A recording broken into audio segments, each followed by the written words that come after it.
Steve's an inspiring story. He was an A player in ASA in Illinois, and at 50 developed acute leukemia, and it almost killed him. 6 of the 7 in his test group passed away. He lost 40 pounds, but also lost his swing as he tried to make a comeback here at 55. You can see he's swinging up all the time. Hand path comes up. He's trying to swing up into the ball to try to lift it, and thus the power he used to have disappeared. And he wouldn't hit very consistent. He'd ride over the top of a lot of balls and just not hit it very consistent. He was trying to swing up like a boxer's uppercut versus a boxer's power punch, letting it drop in. So we worked with him with the Frisbee, trying to throw and extend that lead arm. We want to use that hip power to wind and throw that lead arm and try to actually karate chop through the bottom half of the ball to try to give him a focus of cutting through it. You can see he's fighting that urge just to rotate. I want him just to rotate tighter, and he really wanted to drift ahead. You can see him drift ahead a little bit there. So we went back and worked connection where he could reach a bracelet, got a little bit more, and he had a bit more launch angle ahead. When he rotated, it was better, vastly improved, and he understood that the launch angle would be what would give him home run power and longer line drives rather than just swinging up with a golf swing. Problem that's very common. And so doing the perfect snap here just got him in a chair sitting down and got him to rotate and really throw that karate chop through a chest-high pitch there through the bottom third of the ball. That way you're going to get a cut swing, and you'll let the ball drop to the point of impact rather than chasing it out ahead. And he seemed to understand these drills here and get a good fluid follow-through on it. Got the guide rope set up and tried to have him throw that lead arm and karate chop along, just let the bat whip through and follow. And then tried to impress on him with a good point of contact by hitting into the mule bag with the lead arm, and he did a great job on that. Again, getting 2 hands on it, we got the feeling of what it's like to throw and how the top hand, even though it's not thought about much and manipulated, it still supplies a lot of power, and they're doing the perfect snap to the point of impact. From that point here, I put the ball real low just to make him trust that he could karate chop down. And then right here you can see that loopy swing's no longer there. He's rotating and throwing that lead arm karate chop style through the bottom half of the ball, getting a pretty radical cut on these, but that's better than the upswing and somebody could work off it, really hitting some lasers off the tee. Just a really dramatic turnaround. I like the wind. The wind gave him timing, and they're just a great throw-in motion, getting extension, falling around in an arc lead. You can see the lead arm is karate chopping through, and he throws so hard that the arms extend and he gets a release afterwards. Looked phenomenal in the cage. Now, he'd only averaged about 67 miles an hour before, but afterwards here, these are the follow swings. He started to, that was his first swing. He didn't swing very good, so I said, hey, take your practice swing. But afterwards, he averaged 81 miles an hour and hit 89 miles an hour.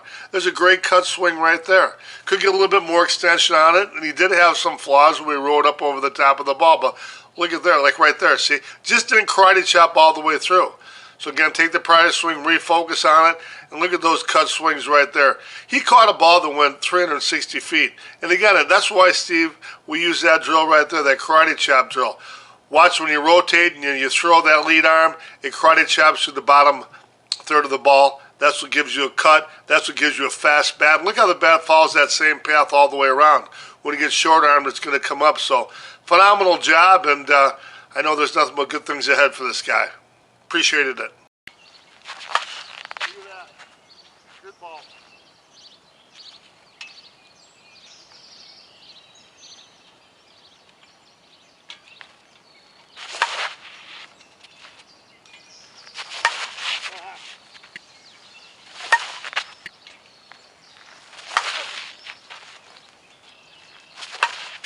Good. Look at that. Had a bad uppercut. Was not attacking the ball, so my bat speed was slow. And what did you realize when we started talking about throwing that karate chop through? That was kind of the wow moment for you.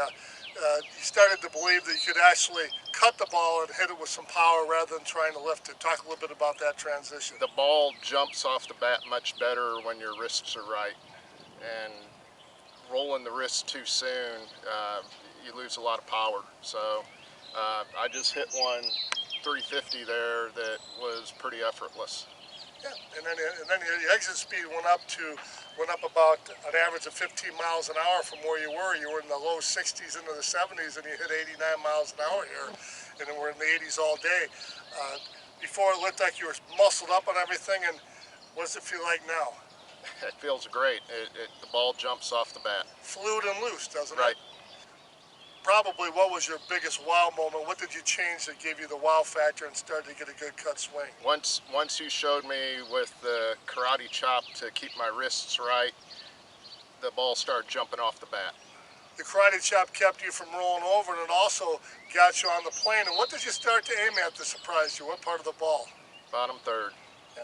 And you didn't think that was possible, did you? I didn't. How did you like the DeMarini bats? Did you swing them before? I have, and they're great. Always been great. You had the Denny Crine, you hit one, I estimate at least 360 up there, and you had an exit velocity of 89. 27 end load, does the end load feel overpowering on that bat? No. Feels great. And what were you swinging before weight-wise? 27, 28. You feel like the bat's lighter now that you're getting a more throwing motion rather Absolutely. than dragging it? Hey, look at that guy over there. Let's go over there and Yeah, give we give him a couple dollars. bucks for Christmas time. Looks like he's down and out. Hey, buddy, would you take a couple dollars? Hey, no. Hey, man, can you spare a DeMarini? Well, A DeMarini? Sure. Give him the Denny Crine. Oh, man. here's a Denny Crine. Oh, damn. That's a That's Denny- better than any money you could ever give me. Well, God bless you. Merry Christmas. God bless you. God bless you, buddy.